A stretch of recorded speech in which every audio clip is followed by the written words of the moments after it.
કેમ છો? Good morning. આપણે ગઈ વખતે લેક્ચર 9 ભણ્યા. લેક્ચર 9ની અંદર આપણે સૂત્રભાર છે, મોલર દળ છે, બંધારણીય ટકાવારી છે અને મોલ સંકલ્પના એટલા ટોપિક ભણ્યા. આજે આપણે 10મા લેક્ચરની અંદર પ્રમાણ સૂચક સૂત્ર,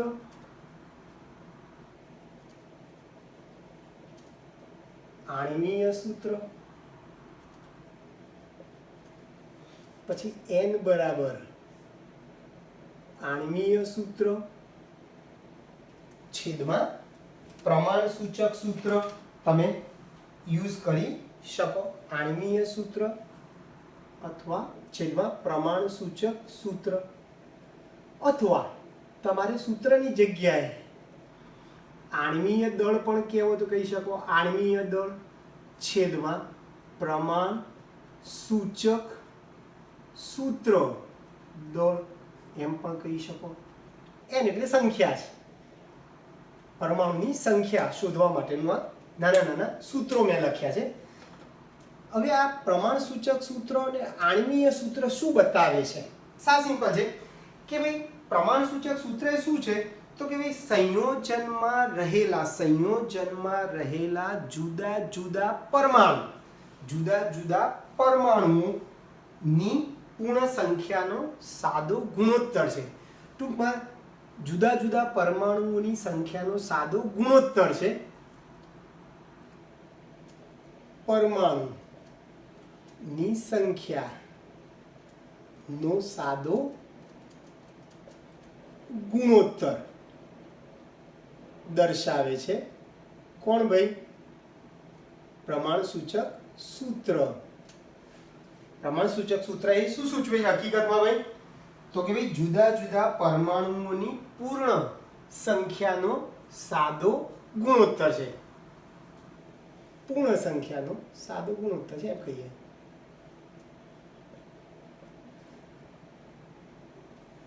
જ્યારે આણ્વીય સૂત્ર એ સંયોજનમાં રહેલા પરમાણુઓની નિશ્ચિત સંખ્યા દર્શાવે છે. પરમાણુઓની ચોક્કસ સંખ્યા દર્શાવે છે. આપેલ સંયોજનમાં રહેલા પરમાણુઓની ચોક્કસ સંખ્યા દર્શાવે છે. ક્લિયર દોસ્તો? તો બે વસ્તુ ક્લિયર. સાવ સિમ્પલ છે. પ્રમાણ સૂચક સૂત્ર શું સૂચવે છે તો કે ભાઈ આપેલા સંયોજનમાં જુદા જુદા પરમાણુની પૂર્ણ સંખ્યાનો સાદો ગુણોત્તર છે.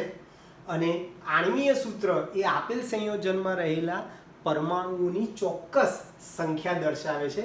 અને n તમારે શોધવું હોય તો n માટેનું આ સૂત્ર છે, યાદ રાખો. આણ્વીય દળ છેદમાં પ્રમાણ સૂચક સૂત્ર દળ. હવે આપણે નાના નાના દાખલા જોવાના છે. એટલે પહેલો દાખલો છે, એની હું રકમ લખું છું. પહેલા તો રકમ શું છે? તમને ટકા આપે છે આ રીતે. રકમમાં તમને Fe નું પ્રમાણ આપ્યું છે.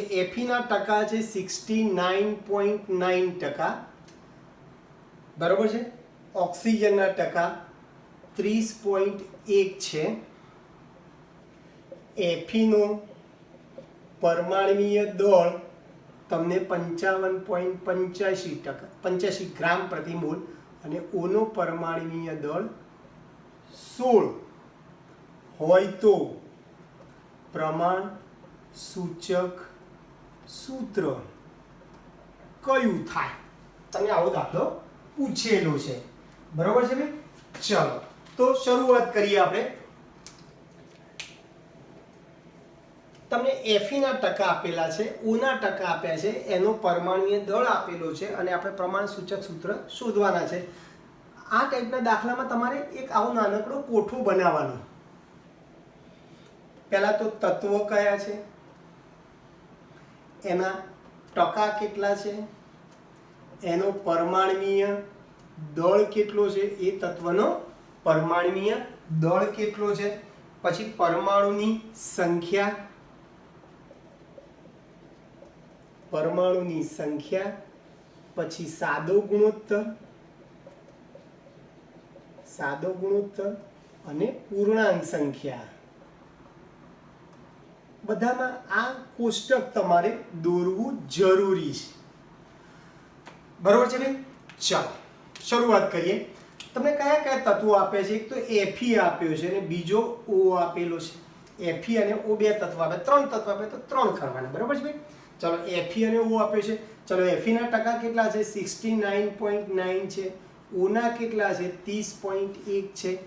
Fe નો પરમાણુય દળ કેટલો છે? 55.85 અને O નો કેટલો છે ભાઈ? 16.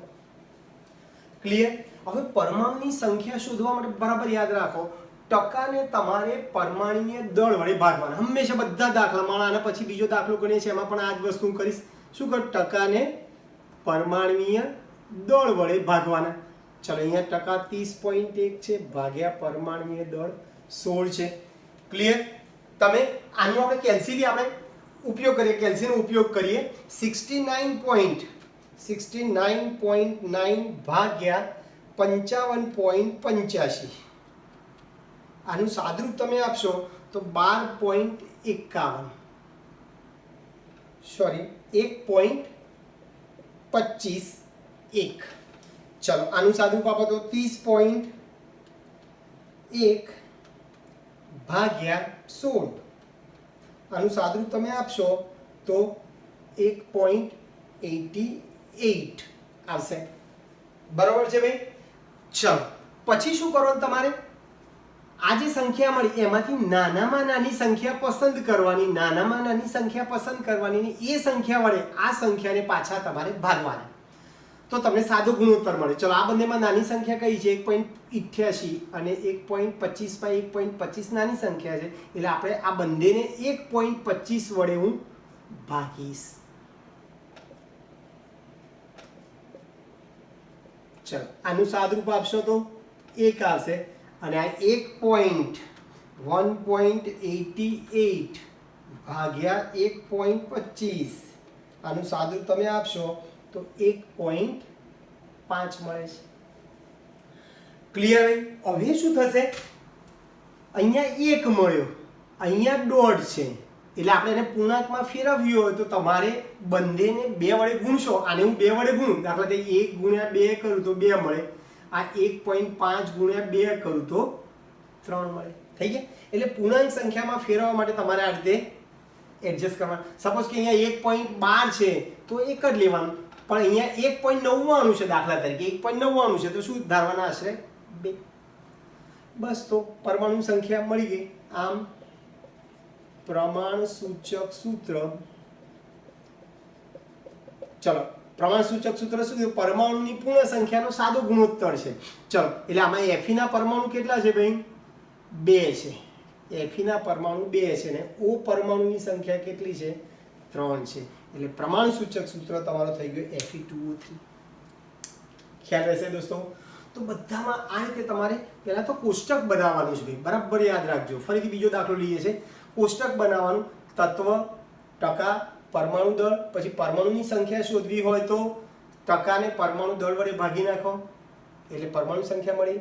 પછી આ જે સંખ્યા મળી એમાંથી નાનામાં નાની સંખ્યા વડે આ બધી સંખ્યાને ફરીથી ભાગી નાખો અને પછી પૂર્ણાંક સંખ્યા તમે શોધી શકો છો. ક્લિયર દોસ્તો? ચલો ફરીથી આવો એક દાખલો આપણે લઈએ.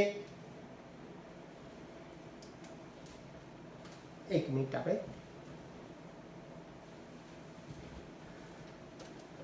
બીજો એક દાખલો લઈએ. આપણે જો આ સૂત્ર યાદ રાખજો n બરાબર આપણે આણ્વીય સૂત્ર પણ શોધવાનું. પ્રમાણ સૂચક સૂત્ર અને આણ્વીય સૂત્ર એવો શોધવાનો પણ એક આપણે દાખલો લાંબો થોડો લઈ લઈએ. ચાલો એની રકમ હું તમને પહેલા તો લખું છું કે ભાઈ એક સંયોજન. બીજો દાખલો એક સંયોજન માં ચલો તમને હાઇડ્રોજનના ટકા આપ્યા છે 4.07, કાર્બનના ટકા આપેલા છે 24.47 અને Cl ના ટકા આપેલા છે 71.65 તમને મોલર દળ આપેલું છે 98.96 ગ્રામ.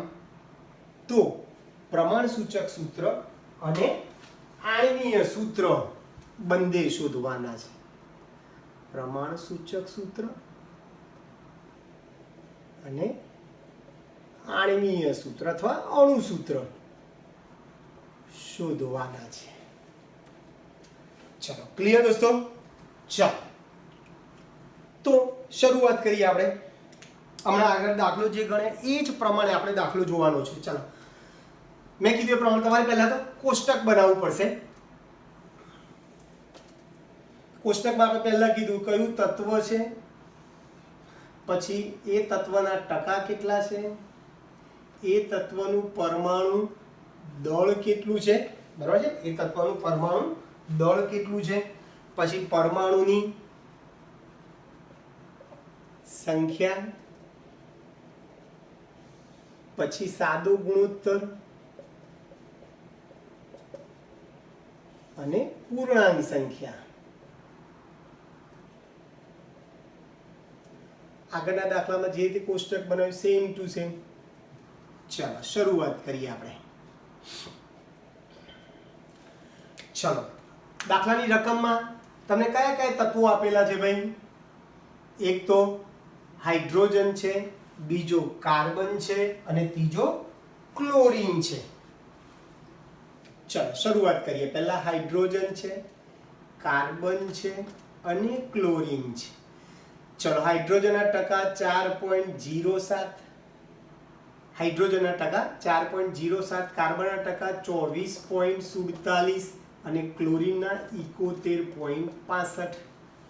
ચલો બધાના પરમાણુય દળ તમને ભલે અહીંયા નથી આપ્યા, બાકી ઓલરેડી દાખલામાં તમને આપશે કે ભાઈ હાઇડ્રોજનનો પરમાણુય દળ તમને ખબર છે 1, કાર્બનનો પરમાણુય દળ છે 12 અને ક્લોરીનનો પરમાણુય દળ છે 35.5 તમને આપેલા હશે. ચલો શું કરીશું ભાઈ? પરમાણુ સંખ્યા શોધવા માટે ટકાને પરમાણુય દળ વડે શું કરીએ છીએ આપણે ભાઈ? ભાગીએ છીએ. એટલે 4.07 ભાગ્યા 1, અહીંયા 24.47 ભાગ્યા 12 અને અહીંયા 71.65 ભાગ્યા 35.5. ચલો આનું સાદુરૂપ આપણે કેલ્સીથી આપીએ, બરાબર છે, કેલ્સીથી. ચલો 4.07 ભાગ્યા એટલે 4.07 જ આવશે તો ભાઈ. ચલો 24.47 ભાગ્યા 12 બરાબર 2.039 અને 71.65 ભાગ્યા 35.5 બરાબર 2.018. બરાબર છે ભાઈ? આટલી સંખ્યા મળી ગઈ ભાઈ. તો 4.07 આવશે, પછી તમારી સંખ્યા 2.039 અને 2.018. પછી શું કરીએ છીએ આપણે સાદા ગુણોત્તરમાં ભાઈ? આ જે સંખ્યા મળી એમાંથી નાનામાં નાની સંખ્યા વડે ફરીથી આ બધી સંખ્યાને શું કરીએ છીએ? ભાગીએ છીએ. ચલો આ ત્રણેયમાં નાનામાં નાની સંખ્યા કઈ છે ભાઈ?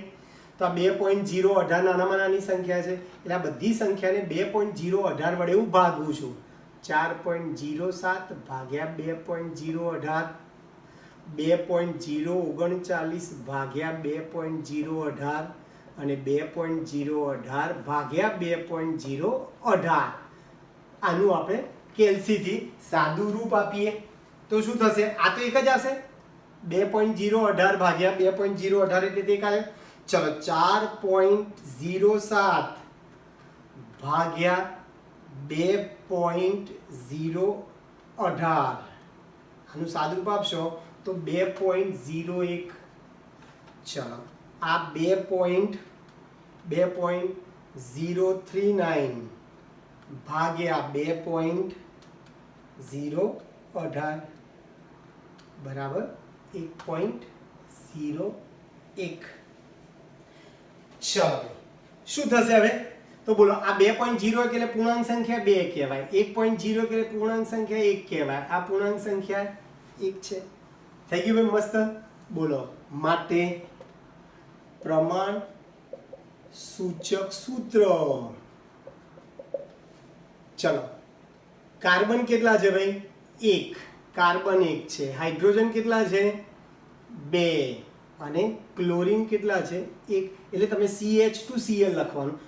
H2CCl ના લખતા, અણુસૂત્રમાં CH2Cl લખવાનું. એટલે આપણું ટૂંકમાં કાર્બનની સંખ્યા 1 છે પરમાણુ, હાઇડ્રોજન પરમાણુ સંખ્યા 2 અને ક્લોરીન પરમાણુ સંખ્યા 1 છે. આ તમારું થઈ ગયું પ્રમાણ સૂચક સૂત્ર મળ્યું. હવે મારે આણ્વીય સૂત્ર પણ શોધવું છે. હવે આણ્વીય સૂત્ર શોધવા માટે આપણે શું કરીશું ભાઈ? પેલું સૂત્ર મેં હમણાં લખ્યું આગળ, N બરાબર ખબર છે આણ્વીય દળ છેદમાં પ્રમાણ સૂચક સૂત્ર દળ. તમને આણ્વીય દળ આપી દીધું છે, આણ્વીય દળ અથવા મોલર દળ તમને આપી દીધું છે. આપણે શું કરીએ? પ્રમાણ સૂચક સૂત્ર દળ શોધી કાઢીએ. જેમ અણુસૂત્રનું આણ્વીય દળ હોય એમ પ્રમાણ સૂચક સૂત્રનું પરમાણ્વીય દળ હોય. પ્રમાણ સૂચક સૂત્રનું પ્રમાણ સૂચક સૂત્ર દળ હોય. એટલે આપણે આનું શું શોધીએ ભાઈ? CH2Cl નું પ્રમાણ સૂચક સૂત્ર દળ આણ્વીય દળની જેમ જ શોધવાનું છે ભાઈ. ચલો કેટલા છે? કાર્બન 1 છે, હાઇડ્રોજન 2 છે અને Cl 1 છે.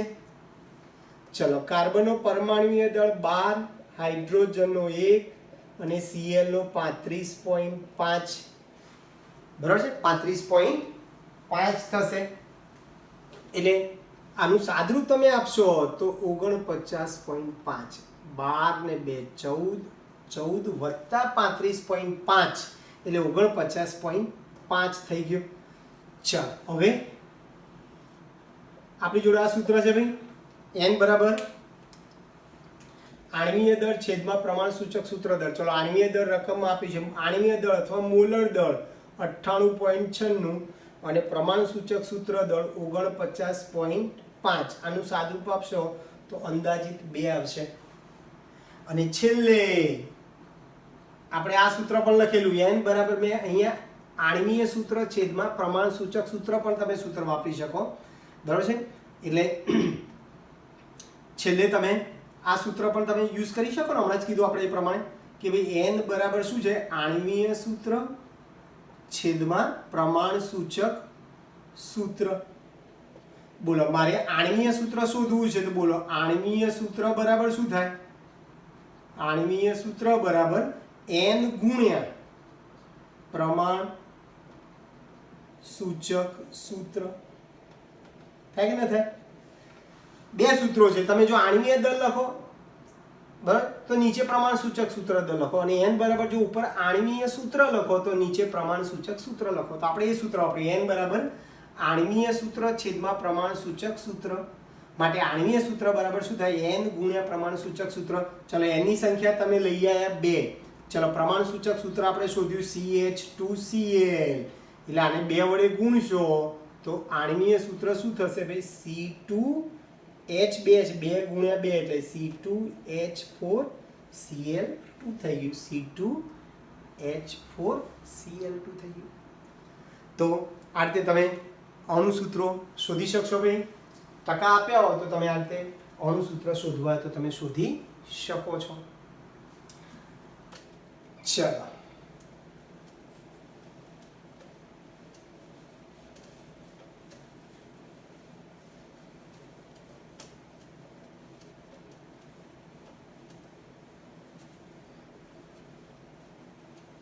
હવે આવે છે તમારે સમીકરણ સમતોલન વિધિ.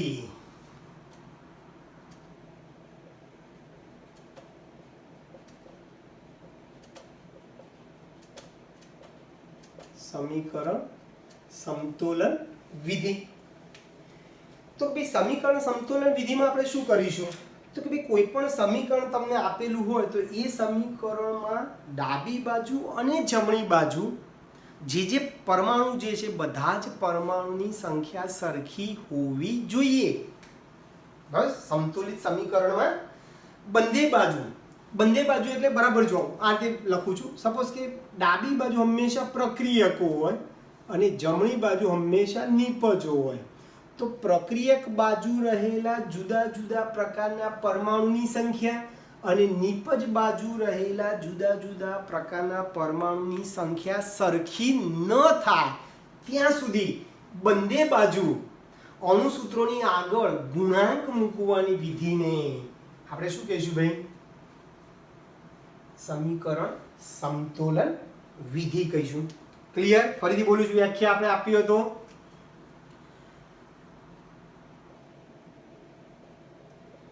શું કીધું? વ્યાખ્યા આપણે આપી હતો,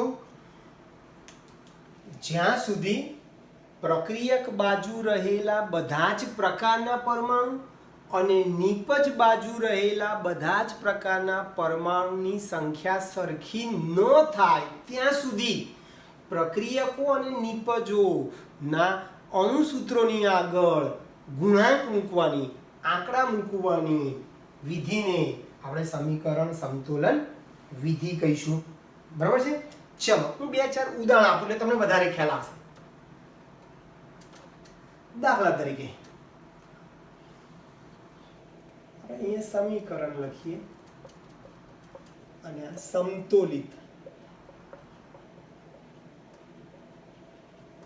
સમીકરણ.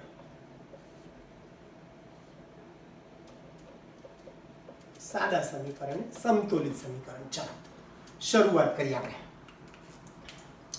આવું સમીકરણ સાદું પહેલા લઈએ. H2 + O2 giving H2O.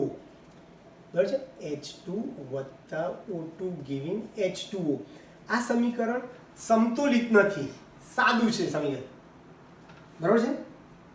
હવે આને સમતોલિત કરવું છે. સમતોલિત કરવા માટે શું કે બંને બાજુ બધા જ પ્રકારના પરમાણુઓની સંખ્યા સરખી થાય ત્યાં સુધી આ અણુસૂત્રોની આગળ ગુણાંક આંકડા મૂકવાની વિધિ. ચલો જોઈએ. બોલો, આ બાજુ H2 છે, અહીંયા પણ H2 છે. આ બાજુ O2 પરમાણુ છે, અહીંયા O એક જ છે, અહીંયા 2 O છે, અહીંયા 1 છે. એટલે હું અહીંયા શું કરું? 2 વડે ગુણી નાખું તો મારા O2 થઈ ગયા. પણ તકલીફ શું થઈ? H કેટલા થયા? 2 દુ 4. આ બાજુ 2 છે એટલે અહીંયા હું 2 વડે ગુણી નાખું તો 2 દુ 4 થઈ ગયા. તો જો બંને વસ્તુ સરખું થઈ ગયું. હાઇડ્રોજન 2 દુ 4, અહીંયા પણ 2 દુ 4. ઓક્સિજન 2, ઓક્સિજન 2 થઈ ગયા. ફરીથી બીજું સમીકરણ લઈએ. ચલો જુઓ. KClO3 giving KCl + O2.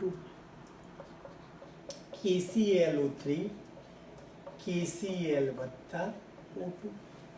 ચલો એક વસ્તુ યાદ રાખજો, એક બાજુ O2 હોય ને એક બાજુ O3 હોય, અથવા એક બાજુ O3 છે ને એક બાજુ O4 છે, તો ક્રોસ પ્રોડક્ટ કરવાની તમારે. ક્રોસ પ્રોડક્ટ એટલે જો અહીંયા O3 છે ને અહીંયા O2 છે તો 2 ને 3 વડે ગુણીશું અને 3 ને 2 વડે ગુણીશું એટલે ઓક્સિજન જો 3 દુ 6, ઓક્સિજન 3 દુ 6 થઈ ગયા. K2 છે, K અહીંયા એક જ છે એટલે 2 વડે ગુણી નાખું અહીંયા તો 2K થઈ ગયા, 2Cl થઈ ગયા, 2Cl થઈ ગયા. ખ્યાલ આવે છે કે બધાને? હજુ એક ઉદાહરણ લઈએ. H3PO3 H3PO3 માંથી H3PO4 વત્તા PH3. બરાબર છે? સમીકરણ શું છે આપણું? H3PO3 ગિવિંગ H3PO4 વત્તા PH3. ચલો આને આપણે બેલેન્સ કરવું. ચલો જોજો. H3PO4 વત્તા PH3. મેં હમણાં તમને કીધું એક બાજુ ઓક્સિજન 2 હોય, એક બાજુ 3 હોય તો 3 ને 2 વડે, 2 ને 3 વડે ગુણવાના. ચલો ફરીથી એક બાજુ ઓક્સિજન 3 છે ને એક બાજુ અહીંયા જો એક બાજુ ઓક્સિજન 3 છે ને એક બાજુ ઓક્સિજન 4 છે તો ક્રોસ કરી દઈએ. આ 3 વાળા ઓક્સિજનને 4 વડે ગુણીએ અને 4 વાળા ઓક્સિજનને આપણે 3 વડે ગુણીએ તો જો ઓક્સિજન થઈ ગયા 4 તારી 12, 4 તારી 12. બોલો થઈ ગયા ઓક્સિજન સરખા. ચલો હાઇડ્રોજન કેટલા છે? 4 તારી 12 છે, અહીંયા 3 તારી 9 અને 3 થઈ ગયા. 3 તારી 9 ને 3 12 થઈ ગયા, 4 તારી 12 થઈ ગયા. P કેટલા છે? 4P છે આ બાજુ 3P અને આ 1P. બોલો 4P થઈ ગયા. ખ્યાલ આવે છે બધાને? ઓકે. હજુ એક સમીકરણ આપણે લઈએ કે Fe + H2SO4. Fe + H2SO4 Fe2SO4 thrice વત્તા H2. ચલો ફરીથી Fe વત્તા H2SO4 ગિવિંગ Fe2SO4 થ્રાઇસ વત્તા H2. ચલો એટલે ઓ મેં કીધું એ પ્રમાણે એક બાજુ 2 હોય એક બાજુ 3 તો 3 ને 2 વડે 2 ને 3 વડે ગુણવાના. હવે બીજી એક વસ્તુ છે કે ભાઈ જનરલી O અને H સિવાયના પરમાણુ જો હોય તો એને શક્ય ત્યાં સુધી પહેલા સંતુલિત કરવાના. બરાબર છે? O અને H સિવાયના પરમાણુ હોય તો એને તમારે પહેલા સંતુલિત કરવાના. ચાલો કેવી રીતે? અહીંયા O અને H સિવાયના પરમાણુ કયા છે? તો કે સાહેબ Fe છે ને S છે. એટલે પહેલા Fe અને S ને આપણે સરખા કરીએ. ચલો અહીંયા Fe2 છે એટલે Fe2 છે ને અહીંયા Fe1 છે એટલે 2 વડે ગુણી નાખું. Fe2 હતા અહીંયા 1 હતો 2 વડે ગુણ્યા. ચલો અહીંયા S કેટલા છે? 3 છે. અહીંયા S 1 જ છે એટલે અહીંયા હું 3 વડે ગુણી નાખું. તો બોલો Fe2 થઈ ગયા Fe2 થઈ ગયા S3 થયા S3 થયા. હવે આયા O અને H. ચલો O કેટલા છે? આ 4 ગુણ્યા 3 4 તારી 12 O છે. અહીંયા 4 તારી 12 O છે. O પણ સરખા છે. હાઇડ્રોજનની વાત કરીએ. અહીંયા હાઇડ્રોજન કેટલા છે? 3 દુ 6 હાઇડ્રોજન છે ને અહીંયા 2 જ છે. અહીંયા 6 છે ને અહીંયા 2 છે એટલે અહીંયા હું 3 વડે ગુણી નાખું. ક્લિયર? તો આને સમતોલન વિધિ કહેવાય. ફરીથી છેલ્લું જગ્યા છે આપણે સેટ કરી દઈએ. C6H6 અથવા તો CH4 લે. ચલો મિથેન CH4 વત્તા O2 ગિવિંગ CO2 વત્તા H2O. ચલો CH4 વત્તા O2 ગિવિંગ CO2 વત્તા H2O. બેલેન્સ કરીએ. ચલો અહીંયા કાર્બન 1 મેં હમણાં તમને કીધું H અને O સિવાયના પરમાણુ તમે પહેલા સરખા કરી દેવાના. ચલો અહીંયા કાર્બન 1 છે અહીંયા પણ 1 જ છે સરખા જ છે. ચલો અહીંયા હાઇડ્રોજન કેટલા છે? 4. અહીંયા 2 જ છે એટલે 2 વડે ગુણું તો હાઇડ્રોજન 2 દુ 4 થઈ ગયા 4. ઓક્સિજન અહીંયા 2 અને 2 4 છે ઓક્સિજન આ બાજુ 2 છે એટલે અહીંયા 2 વડે ગુણું તો 2 દુ 4 ઓક્સિજન થાય. બંને બાજુ ઓક્સિજન 4 થઈ ગયા. આમ કોઈ પણ સમીકરણમાં ડાબી બાજુ એટલે પ્રક્રિયકો અને જમણી બાજુ એટલે નિપજો પ્રક્રિયકો અને નિપજો અથવા ડાબી અને જમણી બાજુ રહેલા બધા જ પ્રકારના પરમાણુઓની સંખ્યા સરખી ન થાય ત્યાં સુધી અણુસૂત્રોની આગળ ગુણાંક મૂકવાની આંકડા મૂકવાની વિધિને આપણે શું કહીશું ભાઈ? સમીકરણ સમતોલન વિધિ. અને મેં તમને આવા 4-5 ઉદાહરણ આપીને તમને સમજાવી શક્યા છે આપણે. ઓકે દોસ્તો, તો અહીંયા સુધી આપણે રાખીએ છીએ. આવતી વખતે 11મા લેક્ચરમાં આપણે તત્વયોગ મિતિ અને સીમિત પ્રક્રિયક કોને કહેવાય, તત્વયોગ મિતિ અને સીમિત પ્રક્રિયક કોને કહેવાય એના વિશે આપણે આવતી વખતે 11મા લેક્ચરમાં ભણીશું. ઓકે દોસ્તો, તો હું માનું છું આ 10 લેક્ચર સુધી તમે વારંવાર પ્રેક્ટિસ કરજો. 10 લેક્ચરની શાંતિથી સાંભળજો, શાંતિથી એને જોજો. બોર્ડ ઉપર જે વસ્તુ લખી છે એ વસ્તુ તમે ધીમે ધીમે લખતા જજો તમારા ચોપડામાં. અને સમય પ્રમાણે હું તમને આ જે વસ્તુ ચાલી છે એ બધાની હું તમને નોટ્સ મારા સ્વ અક્ષરે લખેલી PDF ફાઇલ નોટ્સ હું તમને મોકલીશ. એ નોટ્સમાંથી પણ તમે શાંતિથી ક્રમશઃ અક્ષર સરસ રીતે તમે લખજો. ઓકે દોસ્તો, તો અહીંયા સુધી રાખીએ છીએ. બાય.